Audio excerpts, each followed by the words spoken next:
Bom, galera, vamos lá. Eu sei que essa cena é muito complicada de entender, porque assim, você vê o Cell que tá na primeira forma matando o Trunks lá no futuro para poder voltar ao passado, você acaba pensando o seguinte no final da saga. Pô, o Trunks no final da saga Cell, ele estava muito mais poderoso que o Cell na própria segunda forma. Então, como isso era possível? Quando o Trunks foi retornar ao passado, ele foi morto pelo Cell na primeira forma. Então, assim, eu já peço para vocês esquecerem de tudo isso daí e se ligarem no que eu vou dizer para vocês aqui nesse vídeo hoje, porque vai estar completaço para você entender. Bom, vamos lá.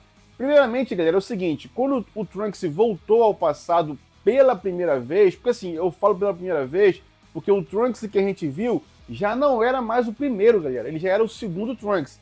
Como assim, Rafael?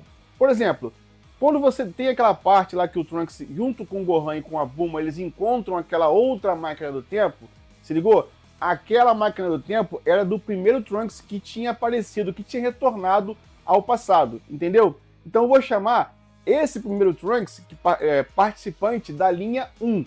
Essa linha que ele veio é a linha 1, que é a linha primordial, né? A linha original de Dragon Ball. Esqueçam o segundo Trunks, que é o Trunks que a gente viu, né, na história recorrente, que é o Trunks que a gente viu lá treinando na sala do templo e ficando mais poderoso que o Cell na segunda forma e voltando para o futuro e derrotando os androides 17 e 18. Esse é o Trunks que a gente viu ali em toda a história da saga Cell.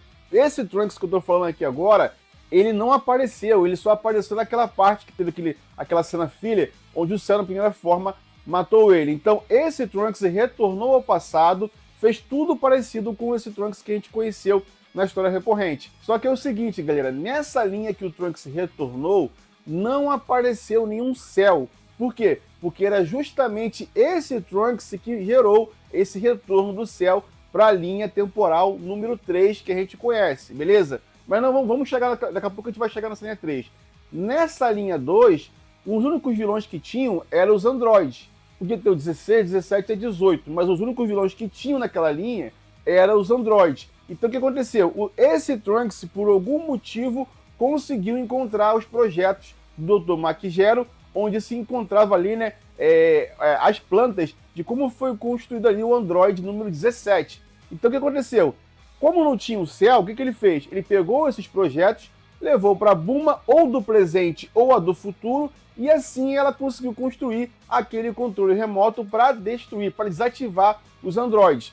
Então ele retornou para o futuro e assim ele conseguiu derrotar os androides 17 e 18 na sua linha. Ele não treinou na sala do tempo para isso. Então assim, como não teve o surgimento do Cell nessa linha número 2, o Trunks não precisou treinar na sala do tempo, porque ele conseguiu encontrar o controle, os projetos para construir aquele controle com antecedência. Se ligaram? Então, como não tinha o Cell, não teve treinamento na sala do tempo, ele voltou para o futuro com o controle e conseguiu derrotar os androides lá no futuro através desse controle.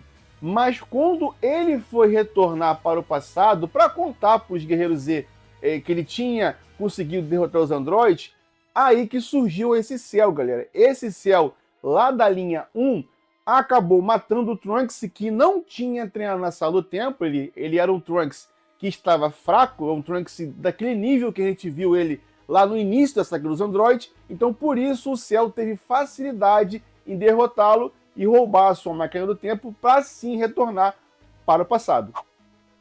Então assim, até aqui a gente tem a linha número 1 desse primeiro Trunks que retornou ao passado, conseguiu lá os projetos do Android 17, construiu o controle, voltou para o futuro, matou os Androids 17 e 18 através do controle remoto, mas quando foi retornar, o Cell acabou matando ele, roubando a sua máquina e voltando para uma outra linha temporal. E essa linha que o Cell acabou retornando, é essa linha principal que a gente vê hoje em dia, né? É a linha recorrente da história de Dragon Ball, que é a linha número 3, que é uma linha temporal onde existe tanto os androides como o Cell ali, né, para confrontarem os Guerreiros Z. Se ligaram? A primeira linha é a linha do futuro, onde todo mundo morreu, só ficou o Trunks, que retornou ao passado, criando a linha número 2.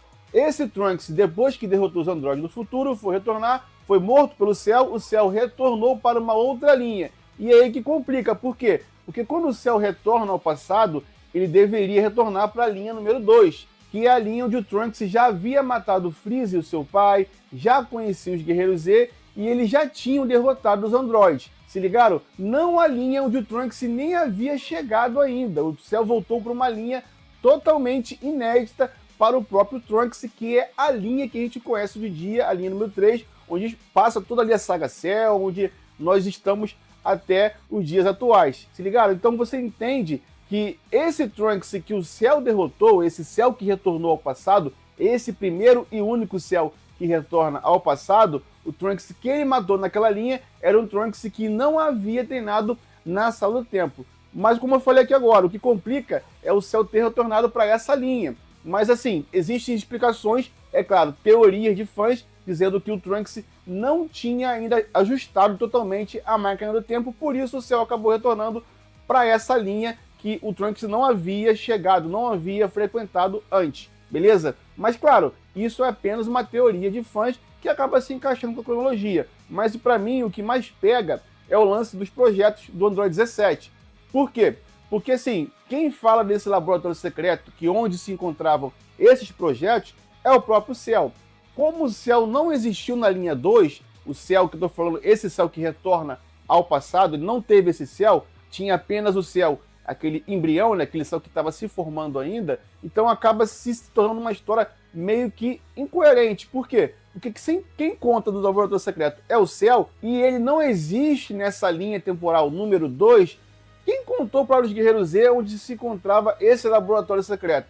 Então isso é meio que não faz sentido, porque se não tem o Cell, não tem quem contasse. A não ser que o próprio Trunks tenha tido essa ideia de fiscalizar esse laboratório e assim ele encontrou esse compartimento secreto onde se encontrava o próprio Cell em formação e os projetos do Dr. Maquigero.